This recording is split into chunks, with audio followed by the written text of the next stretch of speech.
পাশে রেস্টুরেন্টে বসে আছে জাঙ্কুক। পাশে একটা মেয়েটাকে চিনতে তের খুব বেশি কষ্ট হলো না। এই তো সেই তিতালাও, মানে ইয়েজি। জাঙ্কুক তাকে কিছু একটা বলছে আর ইয়েজি জাঙ্কুকের হাত চেপে ধরে বসে আছে। ব্যাপারটা থেকে মেজাজটাই খারাপ হয়ে গেল তের।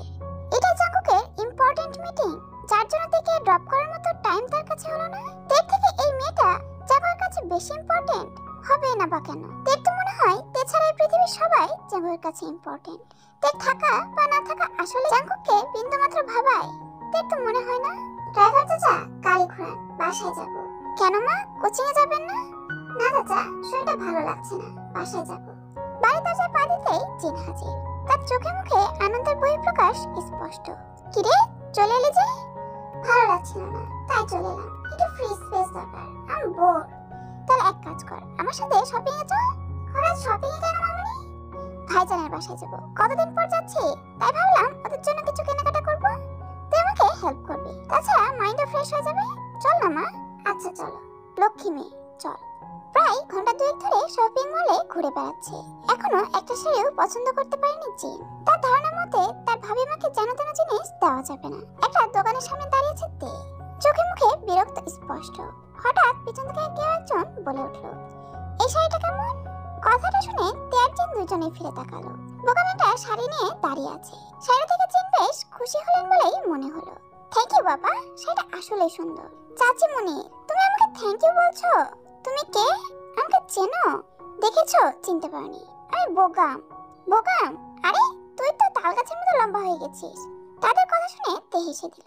তখনই জিন তেকে ইশারা করে বলে উঠলেন, ও তে জাঙ্কুকের। তের সাথে পরিচয় হয়েছে, সেদিন জাঙ্কুক আর তের সাথে দেখা হয়েছিল। ও তাহলে তো ভালোই, চল তাহলে এবার আমাকে হেল্প করবি। আচ্ছা চলো। বোগাম বেশ মজার মানুষ, পুরো সময় তেকে আর জিনকে হাসিয়েছে। একদম লাঞ্চ করে তবে বাড়ি ফিরেছে তারা। বোগাম জিনকে একটা শাড়ি গিফট করেছে, তেকেও দিতে চেয়েছিল, বাট তে নেয়নি।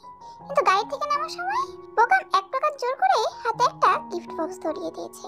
জিন নিতে বলায় তেও আর মানা করেনি। বক্সটা খুলতেই তে অবাক, বক্সে খুবই সুন্দর একটা পায়েল। সারাদিনের ঘুরোঘুরিতে একদম টায়ার্ড হয়ে পড়েছে তে। বিছানার উপর জাঙ্কুকের ফোনটা পড়ে থাকতে দেখে তের ফোনের কথা মনে পড়লো। সারাদিনে একবারও চেক করা হয়নি। ফোন বের করেই চরম অবাক হলো তে। একটা আননোন নাম্বার থেকে 64টা মিস কল। কার এত দরকার পড়লো এইসবই ভাবছে তে। এসব ভাবতে ভাবতেই ফোন আর গিফট বক্সটা বিছানার উপর রেখে ফ্রেশ হতে চলে গেল। ওয়াশরুম থেকে বের হয়ে আবারও অবাক হতে বাধ্য হলো তে। পায়েলটার পুঁথি সব ঘরের মধ্যে ছিটাছাটা হয়ে পড়ে আছে, আর তের ফোনটারও সেম অবস্থা। ফ্লোর থেকে চোখ উঠে উপরে তাকাতেই মেজাজ গরম হয়ে গেল তার। জাঙ্কুক সোফায় বসে খুব মনোযোগ দিয়ে ল্যাপটপে কাজ করে চলেছে। তের আর বুঝতে বাকি রইল না যে কাজটা কার। জামাইয়ের সামনে দাঁড়িয়ে রাগে গলায় জিজ্ঞেস করলো, এসব কে করেছে? আমি কিভাবে জানবো? ন্যাকামো করবেন না, আমি জানি এসব আপনিই করেছেন। তো তো মানে এসব মানে কি? করেছি, বেশ করেছি। বেশ করেছেন মানে কি? আমি যদি আপনার কোনো জিনিস টাচ করি না, আপনার উচিত আমার জিনিস টাচ না করা। আমি আপনাকে সেই অধিকার দেইনি। তের কথাটা শুনে জাঙ্গুয়ের চোখ দুটো লাল বর্ণ ধারণ করলো। হুট করে দাঁড়িয়ে তেকে শক্ত করে নিজের সাথে চেপে ধরলো। মনে হচ্ছে তের হাড্ডি মাংস এক হয়ে যেতে দেরি নেই। আমাকে অধিকার দাওনি তো কাকে দিয়েছো? বোগামকে? বাজে কথা বলা বন্ধ করুন আর ছাড়ুন আমাকে। কেন ছাড়বো? হ্যাঁ, আমার টাকা নেই নাকি আমার কিনে দেওয়ার সামর্থ্য নেই যে বোগামের থেকে তোমার জিনিস নিতে হবে? নাকি ওর দেওয়া জিনিসে মধু আছে? বলে আরো জোরে চেপে ধরলো তের বাহু। থাকেই আপনার কি? উনি জিনিসটা মন থেকে ভালোবেসে দিয়েছে, মধু তো থাকবেই, আর আপনাদের সাথে থাকবে শুধু তাই বদ্ধতা। ছাড়ুন আমাকে। তাই ভালোবাসা? এত ভালোবাসা? ওর ভালোবাসায় ডুবে গিয়ে বুঝে আমার ফোন রিসিভ করার টাইম পাওনি? হ্যাঁ, আপনার যা মনে হয় তা ভাবতে পারেন, আই ডোন্ট কেয়ার।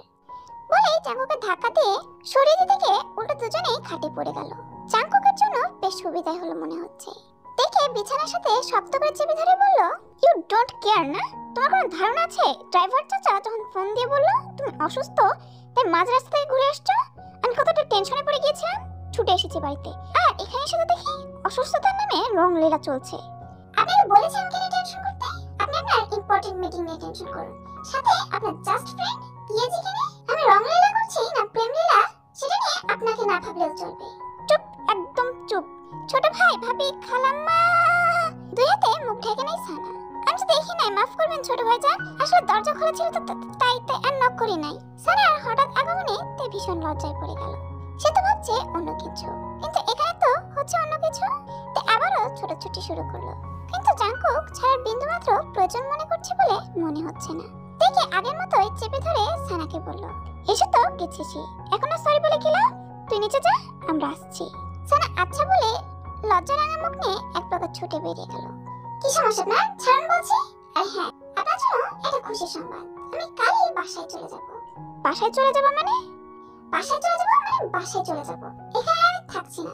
কারো জীবনে অপ্রয়োজনীয় আর অবহেলা বস্তুয় থেকে যাওয়া আমার পক্ষে সম্ভব নয়। এত সাহস? এই বাসা থেকে বের হয়ে দেখাও, পাপ ভেঙে রেখে দেব। কেন?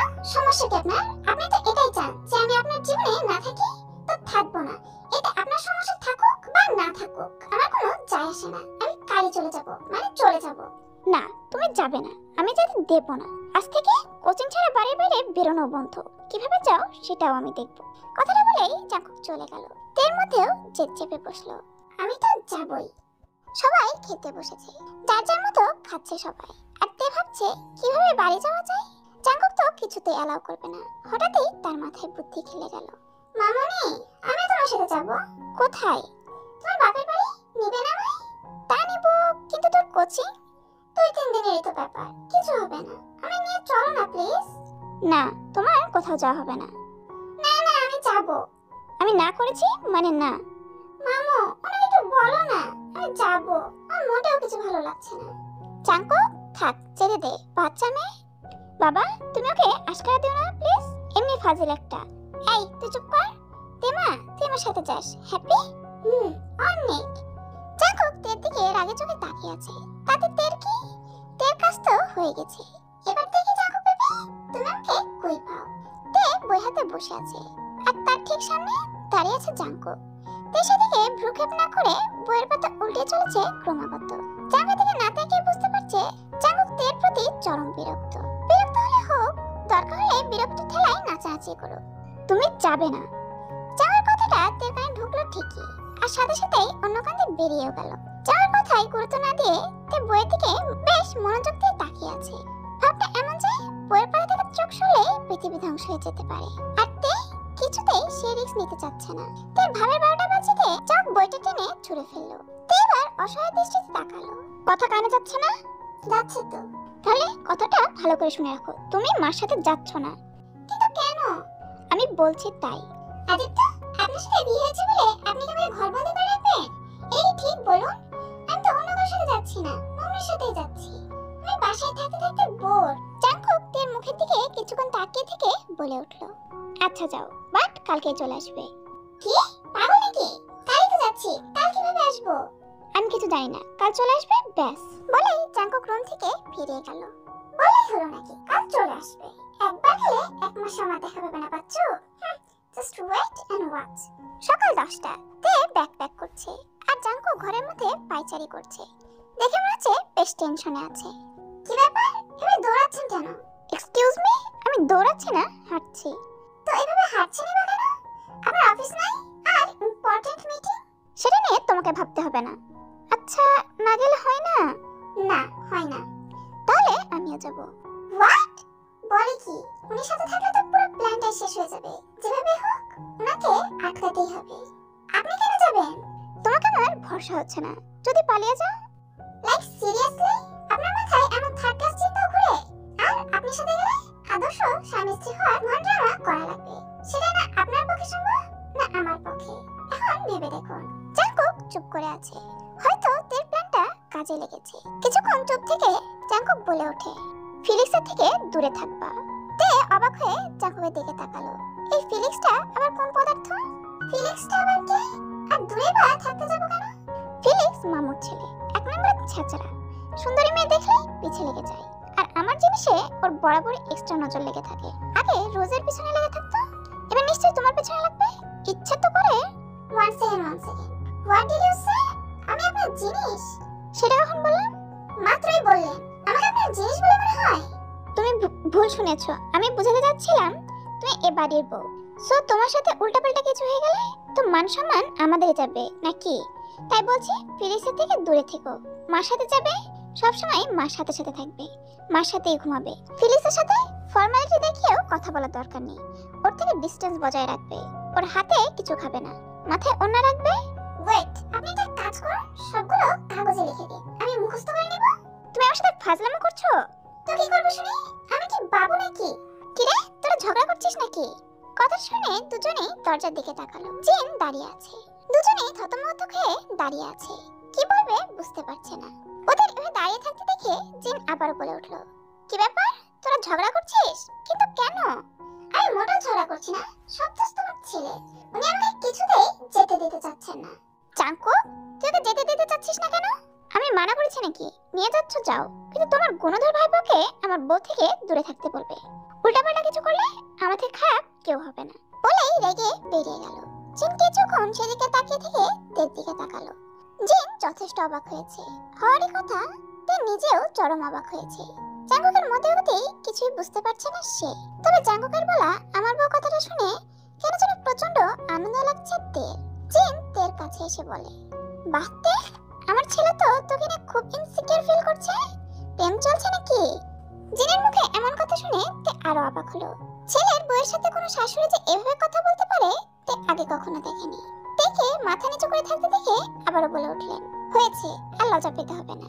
নে, এই শাড়িটা পরে ঝটপট তৈরি হয়ে নিচে চলে আয়। নিচ থেকে জিনের কণ্ঠ পেয়ে ঝটপট রেডি হয়ে নিচে নেমে এলো তে। নিচে নেমে যেন বোকা বনে গেল। সবাই তার দিকে হা করে তাকিয়ে আছে, ইভেন জাঙ্কুকও। নীরবতা ভেঙে জিন বলে উঠল, মাশাআল্লাহ, খুব সুন্দর লাগছে। আজ আমার ছেলের বউ থেকে কারো নজরই সরবে না। আরিমও একই কথা বলল। তেও লজ্জামাখা হাসি দিয়ে জিনের সাথে দরজার দিকে পা বাড়াতে কে একজন হাত টেনে ধরলো। পিছনে তাকিয়ে দেখে জাঙ্কুক চোখ দুটোতে রাগের আগুন জ্বালিয়ে তের হাত ধরে দাঁড়িয়ে আছে। তে কিছু বুঝতে না পেরে প্রশ্নবোধক দৃষ্টিতে জাঙ্কুকের দিকে তাকালো।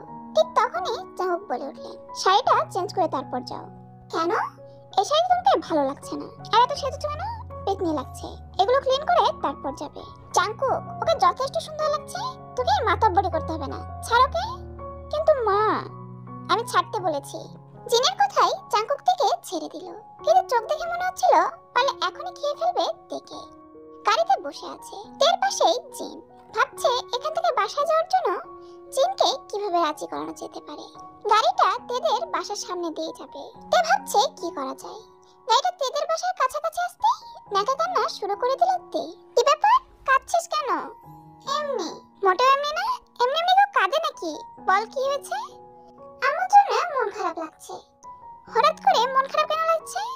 এই রাস্তায় এসেই মনটা খারাপ হয়ে গেল। সামনে আমাদের বাসা, অথচ আমাকে বাসাটা পাস করে চলে যেতে হচ্ছে। বলে আরো জোরে জোরে কান্না করতে লাগলো তে। ইস, কাঁদিস না মা, একটা কাজ কর, সামনের মেয়ে ওদের সাথে দেখা করে নে, তাহলেই তো হয়ে যায়। না, থাক। কেন? ওদের সাথে দেখা হলেই তো থাকতে ইচ্ছে করবে। কবে থেকে দেখি না, আব্বা আম্মু ছাড়া তো কখনো থাকিনি, কিন্তু বিয়ের পর তাদের দেখার জন্য বাহানা লাগে। এভাবে বলছিস কেন? আমরা কি ওই টাইপ শ্বশুর শাশুড়ি নাকি? আমার মেয়েটা কাঁদবে আর আমরা চেয়ে চেয়ে দেখবো? ভাইয়ের বাসা থেকে এসে তোকে তোর বাবা মার কাছে পাঠাবো, কেমন? মামুনি, তার চেয়ে আমি আজ থেকে যাই, প্লিজ প্লিজ। এমনিতেও তো ওখানে আর মন বসবে, সবসময় মন খারাপ লাগবে। কিন্তু কোনো কিন্তু না, প্লিজ। আচ্ছা যা। আরেকটা কথা মামুনি। কি? ওনাকে এখনই বলবে না যে আমি আমাদের বাসায় আছি। উনিটাকে? উফ, তোমার ছেলে। আচ্ছা আচ্ছা, ঠিক আছে, কিন্তু বলবো না কেন? তুমি তো জানো না তোমার ছেলেটা আস্তে একটা খাটাস। যদি জানে আমি বাড়ি চলে গেছি তো ওই মুহূর্তে তুলে নিয়ে যাবে। কি হলো, চুপ হয়ে গেলি কেন? না মানে, তোমাকে অসুস্থ অবস্থায় একা ফেলে চলে যাচ্ছি, তাই বকবে অনেক। আচ্ছা ঠিক আছে, বলবো না। এবার একটু হেসে দেখা তো।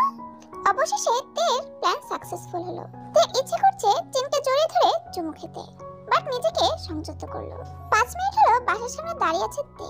এ পর্যন্ত 20 বারের বেশি কলিং বেল দিয়েছে, বাট নো রেসপন্স। কত সুন্দর একটা মুড নিয়ে এসেছিল তে।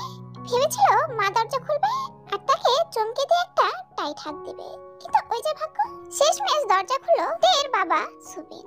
কিউটু বাবাকে জড়িয়ে ধরে দাঁড়িয়ে আছে তে, কিন্তু তার বাবা একদম নিস্তেজ।